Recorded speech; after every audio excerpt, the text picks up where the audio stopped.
ओम शांति। 15 जुलाई। आज बाबा कह रहे हैं, मैं पारसनाथ हूँ, तुम्हें पारस बुद्धि बनाने आया हूँ। तो तुम्हें मुझे कितने प्यार से याद करना चाहिए। तुम्हारी बुद्धि पारस बुद्धि थी जब तुम सतयुग में थे। पत्थर बुद्धि बन गई है। किसने बनाई? माया, रावण ने। अब इन विकारों पर जीत प्राप्त करो। इन विकारों के कारण तुम्हारे ऊपर राहु की दशा आ गई है। अब मैं आया हूँ, मुझे वृक्षपति भी कहते हैं। तो बृहस्पति की दशा अब तुम्हारे ऊपर आ गई है। राहु की दशा खत्म हो गई। मैं तुम्हें याद दिला रहा हूँ। देखो, हम याद करें, जब तुम सतयुग में थे तो पारस बुद्धि थे, संपूर्ण निर्विकारी थे, 16 कला संपूर्ण थे। तब तुम्हारे ऊपर बृहस्पति की दशा थी। त्रेता में आए, 2 कला कम हो गई, शुक्र की दशा हो गई। द्वापर कलयुग में मंगल और दूसरे ग्रहों की दशा हो गई, यानी गिरते आए हम सब। अब राहु की दशा हो गई है। तो दशाएं बदलती आई हैं। अब मैं आया हूं, तुम्हें याद दिला रहा हूं। तुम परमधाम में रहते थे, तुम्हारे अंदर कोई विकार नहीं था। जिन देवताओं की मंदिरों में पूजा हो रही है वो तुम ही तो थे। देखो कैसे पवित्र थे तुम। माया ने तुम्हारे ऊपर राहु का ग्रहण लगा दिया है, कंगाल बना दिया है, तुम्हारी बुद्धि को हर लिया है। अब इन विकारों का दान दो तो ये ग्रहण छूट जाए। सूरज चांद को ग्रहण लगता है तो दान दिलवाते हैं, वो तो भक्ति की रस्में हैं। बाबा कह रहे हैं तुम इन विकारों का दान करो। काम महाशत्रु है। काम अग्नि में जल जल कर तुम काले हो गए, भस्म हो गए हो।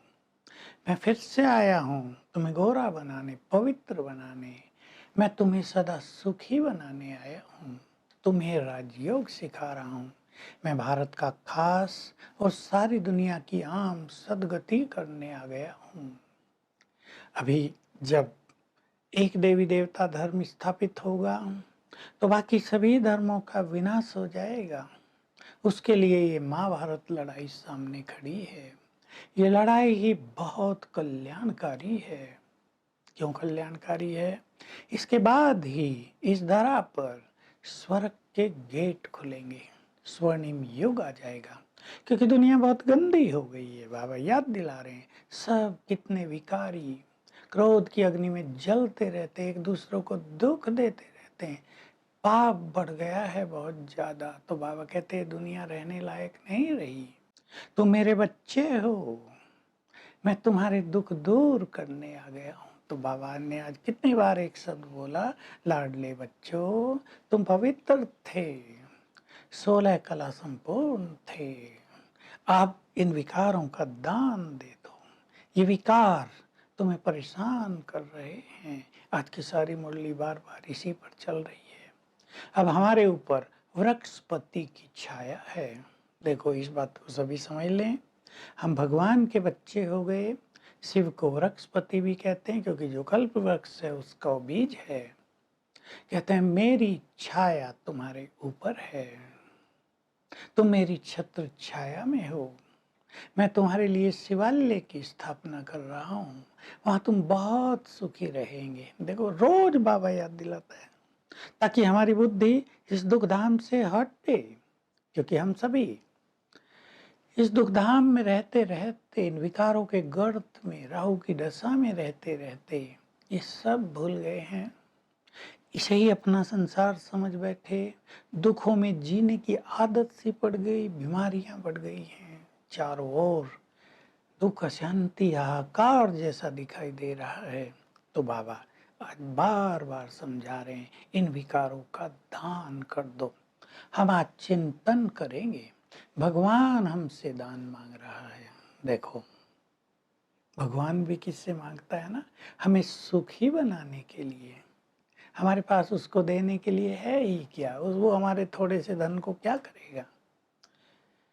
तो हम काम, क्रोध, लोभ, मोह, अहंकार, इन सब विकारों का दान कर दें, क्योंकि जब तक हम इन विकारों का दान नहीं करेंगे तब तक हम शिव बाबा के समीप भी नहीं पहुंचेंगे। और बाबा कहते हैं इन विकारों के कारण ही जो भारत पे ग्रहण लग गया है, उससे ही भारत कंगाल बन गया है। अब मैं भारत को फिर से सिरताज बनाने आया हूँ, तो तुम सच्चे मन से मेरी मत पर चलकर इन विकारों का दान कर दो। देह दान तो छूटे ग्रहण, इसमें देह दान भी है, देहभान का भी हम दान कर देंगे और विकारों को भी परमात्मा पर बलि चढ़ा देंगे, तो हम पवित्र आत्माएं बन जाएंगे। और जब हम पवित्र बन जाते हैं तो इस संसार में बहुत सुख हो जाता है, ये दुनिया सुखों की दुनिया हो जाती है।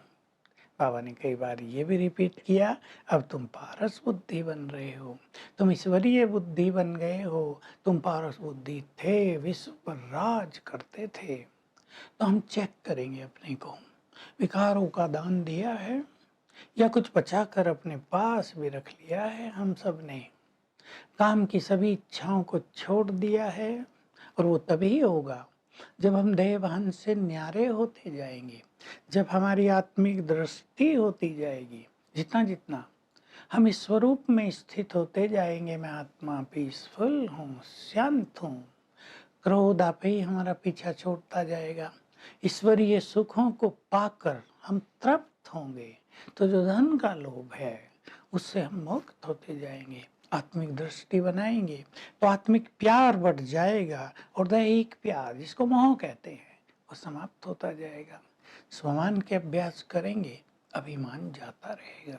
वरदान है, संगठन में एक मत एक रस रहते हुए सेवाओं में सफलता प्राप्त करने वाले स्नेही आत्मा भव। स्नेह होता है, हमारे सब कार्य संगठन में चलते हैं। संगठन यदि एक मत होता है, एक रस अवस्था रहती है, तो दूसरों के लिए एग्जाम्पल बनते हैं, दूसरे लोग भी सेवा में सहयोगी बनते हैं।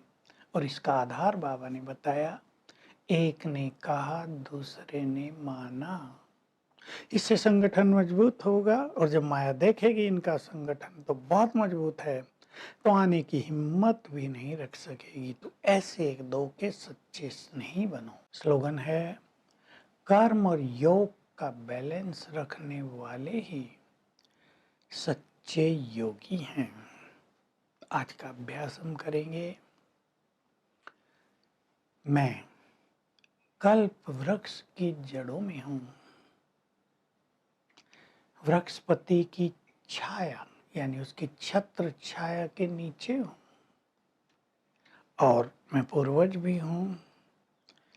सारे कल्प वृक्ष में हमारे पावन वाइब्रेशंस फैल रहे हैं, और इस खुशी और नशे को बहुत बढ़ाएंगे कि हमारे ऊपर वृक्षपति की दशा है। वृक्षपति की दशा जो सर्वश्रेष्ठ होती है वो हमारे ऊपर आ गई है, तो और कोई दशा आ नहीं सकती। Om Shanti. To watch Peace of Mind channel videos on YouTube, subscribe us on youtube.com/tvpeaceofmind. Just a click for a peaceful life.